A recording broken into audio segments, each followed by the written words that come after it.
Welcome to the Caribbean Cricket Podcast, your one-stop shop for all things West Indies cricket. By the fans, for the fans.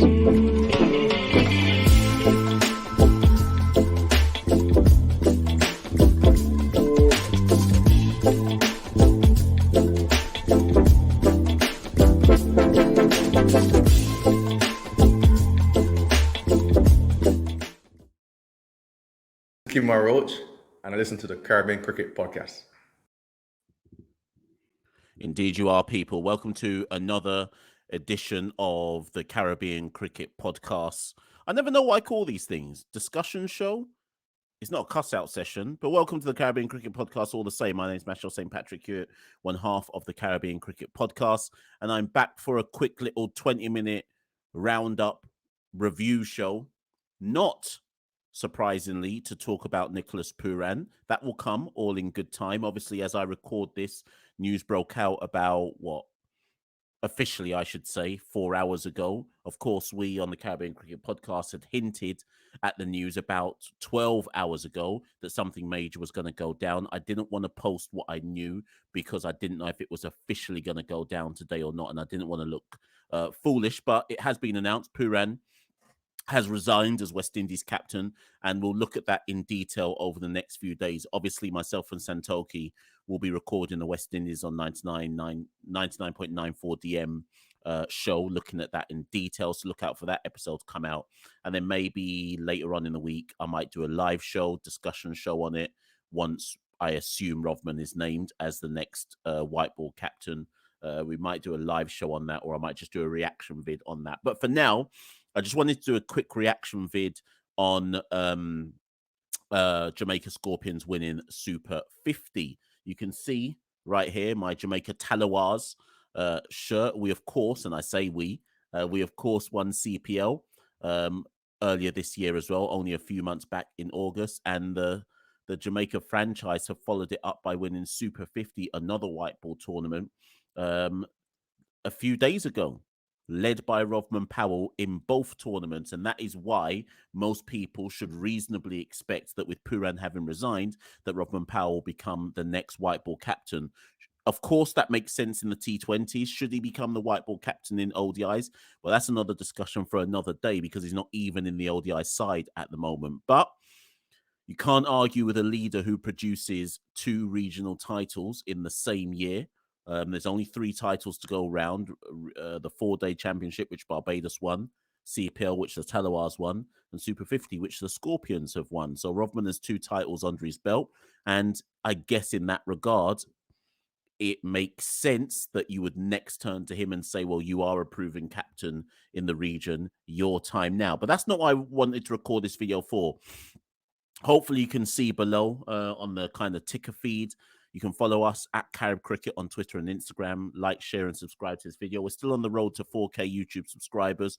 Obviously, it would help if I put some more content out on the channel, but you know, money afamek and life is busy and that. But here I am all the same. So the Scorpions, the Jamaica Scorpions, your 2022 CG Super 50 champions against all odds. The Jamaica Scorpions lost 2 of their first 3 games in the competition, yet won 5 in a row, including the semi and the final, to take the title. Are they deserved champions? Well, yes, they won the competition. There is no competition where you play 7 games where someone can say to me, that team doesn't deserve to win. The Scorpions deserve to win because they won 5 out of their 7 games. Sorry, 7 games. It was 8 games. Excuse me for my poor maths. They won 6 of the 8 games they played in the tournament. They won 5 on a trot to win the tournament. Yeah, they deserve it. They topped their group to get into the semi-final, much like Trinidad topped their group to get into the semi-final and then final. So it made, when you look at it overall, the 2 group winners met in the final, and Jamaica were better on the day against Trinidad and Tobago. So there is no argument for me to say that the Scorpions didn't deserve it. The argument that I would have is, was the Jamaica Scorpions side a champion 50 over side? And what I mean by that is, was that a side that you looked at throughout the tournament and went, yeah, they're playing some really fearless, progressive white ball cricket that bodes well for West Indies cricket. No. And I say that as a proud Jamaican. I say that as a Jamaican. Big up the squad, big up all of them, and I'm happy for them, and I'm happy for the island that the Scorpions won their first domestic title in 10 years. Big up the Scorpions for that, right? And big up the Jamaica cricket team for that. But it would be a lie if I was to try and now pretend, oh, that was a vintage 50 over side. What it was for me was it was a well-led side that performed better than the sum of their parts. And the reason why I say that is because we have to remember that at the beginning of the tournament, the original squad had Bonner and Blackwood in it. Now, I'm not saying that Bonner and Blackwood are exceptional 50 over players, but they are international cricketers. And after 3 games, of which Jamaica had lost 2 out of 3, Bonner and Blackwood left. Most Scorpion fans, if not all, would have said that after Bonner and Blackwood left, it would be exceptionally difficult for the Scorpions to bat their way to a championship, much less bat their way to a semi-final. Remember, in the first 3 games, Jamaica lost to the Leeward Islands first up, beat Barbados, and then lost to West Indies Academy. West Indies Academy only won 1 game, and that was against the Scorpions. So to all intents and purposes, at the point that the Academy beat the Scorpions were basically in every game after that became a final in a sense. They had to beat Barbados up next, they did. They had to beat the Leewards up next, they did. They had to beat the West Indies Academy up next, they did. They had to beat Guyana in the semis to get to the final, they did. And they had to beat Trinidad to win the competition, and they did. So I call that clutch cricket. When it came down to Jamaica having to win or go home, they produced when it mattered most. But again, I go back to this idea of, was it champion cricket? Yes, on the surface, no, in reality. Okay. When you scrutinize the Jamaica performance, what was the backbone? The backbone of Jamaica's championship winning side was twofold. One, and the most important thing, first and foremost, was the bowling. Jamaica had the best variety of bowlers in the competition. Whereas when you looked at every other team, there was like 1 or 2 standout bowlers who would get in the crux of the wickets or the majority of the wickets. So look at Guyana, who got to the semis, right? The bowlers who produced for Guyana to get them to the semis was Gudakesh Moti and Romario Shepherd. No one else really showed up. When you look at the Barbados team who Trinidad beat in the semis, the bowlers who showed up, I'm even trying to think for Barbados who took wickets. Who's Barbados? Was it Kamari Boyce? I think it was Kamari Boyce and maybe 1 or 2 others. But the point is, there wasn't like there wasn't like a variety of champion bowlers or a variety of bowlers all putting their hands up. The only team that came close to Jamaica in terms of a variety of bowlers contributing was Trinidad, and that's why Trinidad and Tobago. And that's why Trinidad and Tobago are in the final. They had Narayan, they had Akil Hussain, they had Shannon Gabriel, they had, who else am I missing there? Imran Khan for the 1 game that he played. They had Yannick Correa getting loads of wickets. So it made sense that the 2 sides that got to the final were the 2 sides with the greater variety within it, greater threat, I should say, from multiple sources in their bowling attack. But when you compare Jamaica to Trinidad and Tobago, Jamaica had more. Trinidad had the better players in terms of internationals: Akil Hussain, Sunil Narayan, Shannon Gabriel, Yannick Correa. But Jamaica had more bowlers contributing with match-winning performances throughout the tournament. So when you look at the Jamaica bowlers' contributions, listen to this, right? I'll go from top to bottom. Dean Smith, 15 wickets at 19, economy 5.25. I always say to people, get a pen and pad to write these stuff down. Nicholson Gordon, 15 wickets at 21, economy 5.94. And those 2 finished equal top with Shannon Gabriel to win the Golden Ball. Dennis Bulai, 14 wickets in only 6 matches. So 14 at 19, economy 4.75. So that's 3 bowlers taking 14 and more wickets, right? Then Javar Royal, who was all, I think he was the understated star of the Jamaica bowling attack, to be honest. 12 wickets at 22, economy 3.92. Pete Salmon only played 5 games, 7 wickets at 24, economy 4.13. Jamie Merchant only played 5 games, 6 wickets at 29, economy 3.88. And that's before I even look at someone like Rovman Powell, who pitched in with 3 wickets at 24. Sheldon Cottrell only bowled 14 overs in total, 2 wickets at 28. Everybody contributed in the Jamaican bowling attack. And when you look at the performances, these are some figures I'm going to give you. Listen to this carefully. 270, 213, 182, 176, 207, 175, 318, 217. Those are the totals that teams made against the Jamaica bowling attack. Of the 8 games Jamaica played, only on 2 occasions did teams get more than 217 runs. I'll say that again. Of the 8 games Jamaica played, teams only made more than 217 runs on 2 occasions. The bowlers were the reason why Jamaica won this championship for me. The bowlers, because they were a threat at all stages of the competition. Even Guyana, right? Even when Guyana made 318 in the semi-final, once you saw Jamaica chase that down with plenty of balls to spare, I hasten to add, it was how Jamaica bowled after the rain delay that restricted Guyana to only 318. And in the end, that was never par because Jamaica chased that, with 12 balls remaining? They got to 322 for 7. So even in that game, the Jamaican bowlers won Jamaica.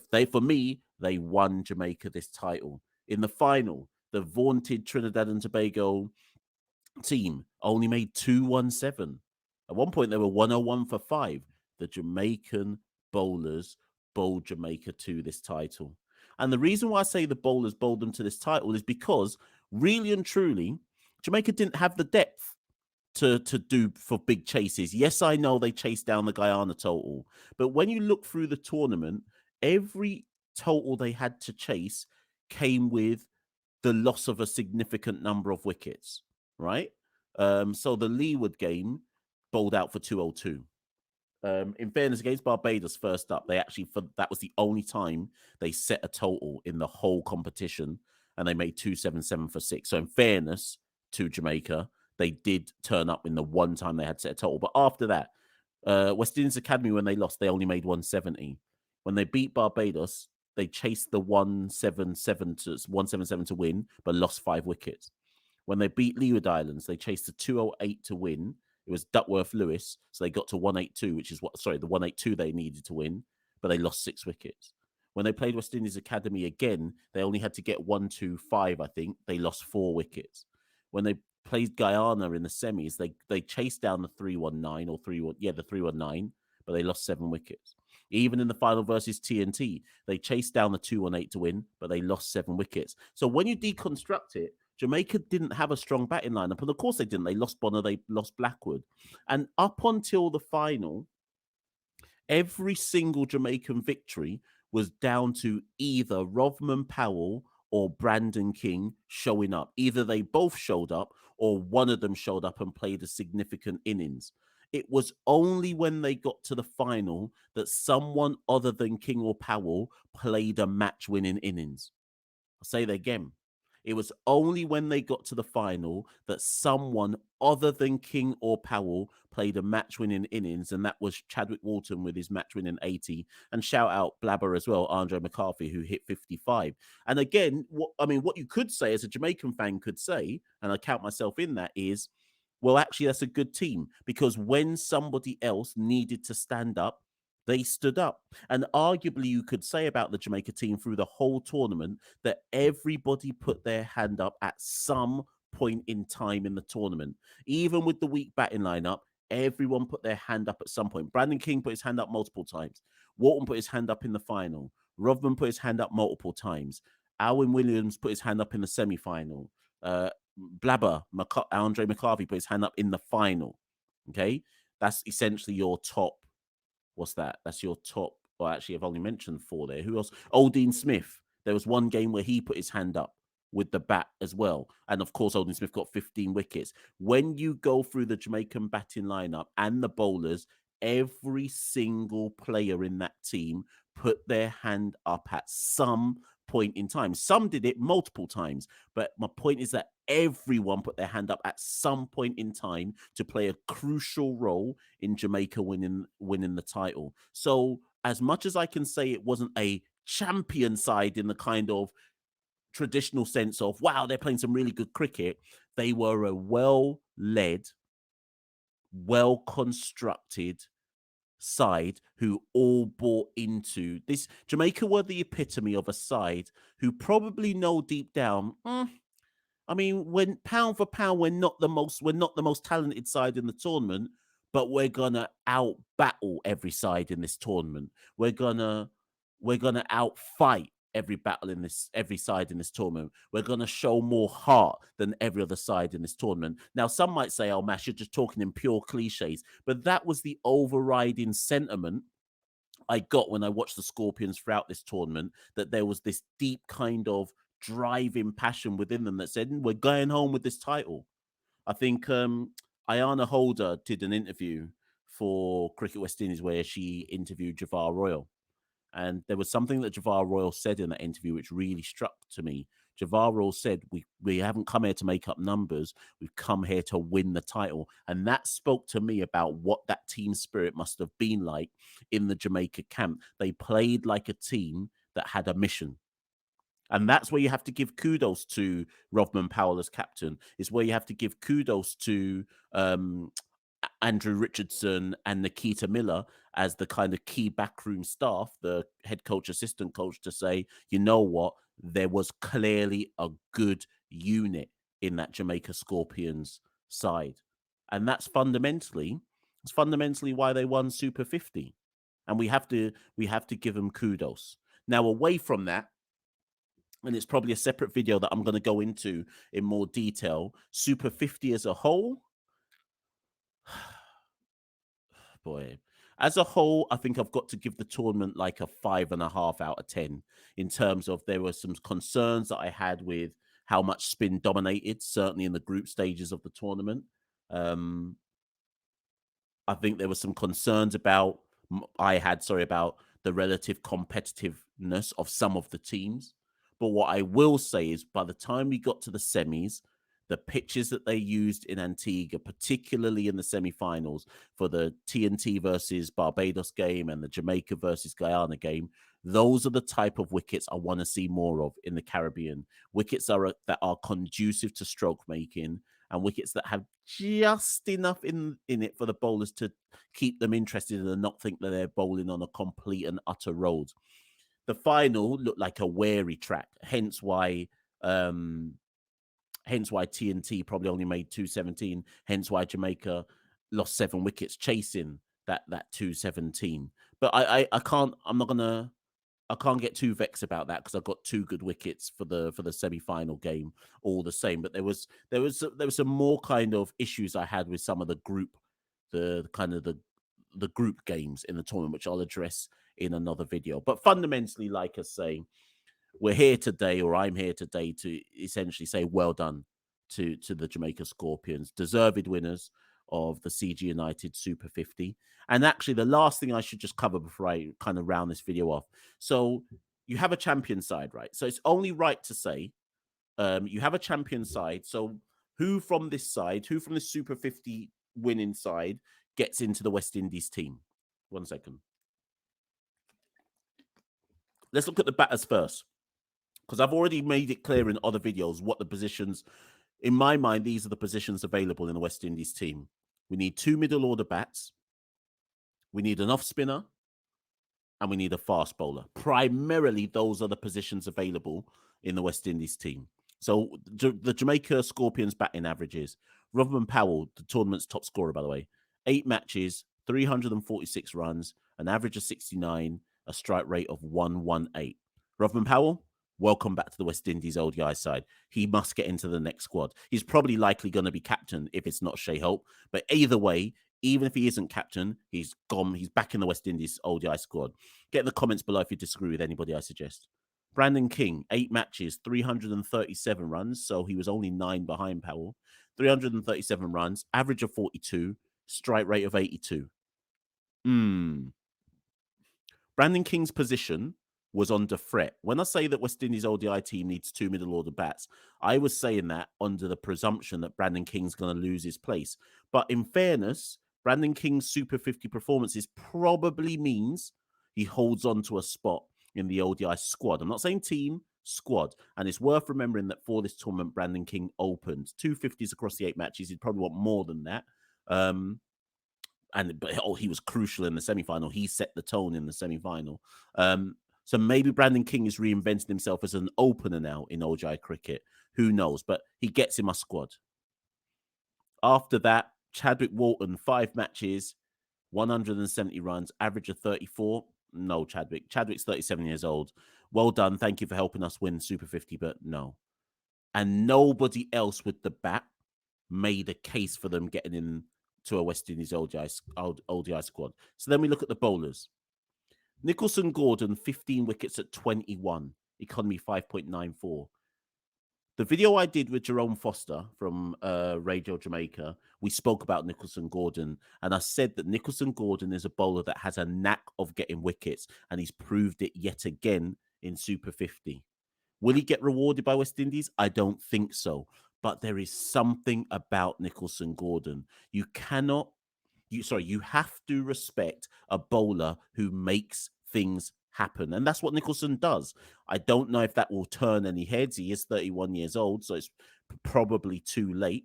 But that level of consistent performance, he did it in CPL. He was okay in the 4-day championship. He was good in the last Super 50 he played in. So it's worth just looking at him and thinking, okay, at least I want to know that people see him. I'd like to see Nicholson Gordon get into a West Indies A team, basically, I guess is what I'm saying. Odean Smith, 15 wickets at 19. Yep, he'll stay in the ODI squad. Dennis Bulai, 14 wickets at 19. Economy 4.75, the wrist spinner. 36 years old, or gonna be 36 years old. Is it too late for Dennis Bulai? Based on him being 36, probably. They've already invested in a Yannick Correa, but should age matter? Get in the comments below. Let me know. Javar Royal, 12 wickets at 22, economy 3.92, former West Indies on the 19 international. I really like Javar Royal. I think he's a really good cricketer, the type of cricketer every team would want. Here's the problem for Javar Royal. The team's already overloaded with left-arm spin. Akil Hussain, Gudakesh Moti. So Javar Royal's behind at least minimum those two in the pecking order, but I like what Javar Royal has to offer. So I'd like to see Javar Royal again featuring the West Indies A team. Pete Salmon, 7 wickets at 24, economy 4.13. No, it's not happening for Pete. But again, manful, useful with his off spin. Similarly, Jamie Merchant, 6 wickets at 29, economy 3.88. He's not going to get a look in either. But again, we have to commend their performances as part of the contribution to the West Indies team. Freudian slip, the Jamaican team. Sheldon Cottrell came in, only played 3 matches in the tournament. He's clearly carrying some fitness issues, so I don't think we can consider Sheldon either. He looks like he's still not match ready. So that left arm variety he offers, maybe we'll still want it. Remember, there's a World Cup qualifiers coming up in about 6 to 7 months. So what cricket is Sheldon going to play in the meantime to force himself into selection? It's worrying that he was only fit enough to play 3 games and only bowl 14 overs. So where else are we going to get this left arm variety from? Dominic Drakes, he didn't play either. Obed McCoy, he didn't play either. So interesting. But fundamentally, people, I'll stop there because what's that? 25 minutes on the clock. Get in the comments below. Let me know about any of the points. Let me know what you think about any of the points I've raised about the Scorpions. Was it a vintage side for you? Yes, we must big them up. Yes, we must hail them up. Big up Rovman. Big up Nikita. Big up Andre Richardson. Big up the squad. Big up the winners.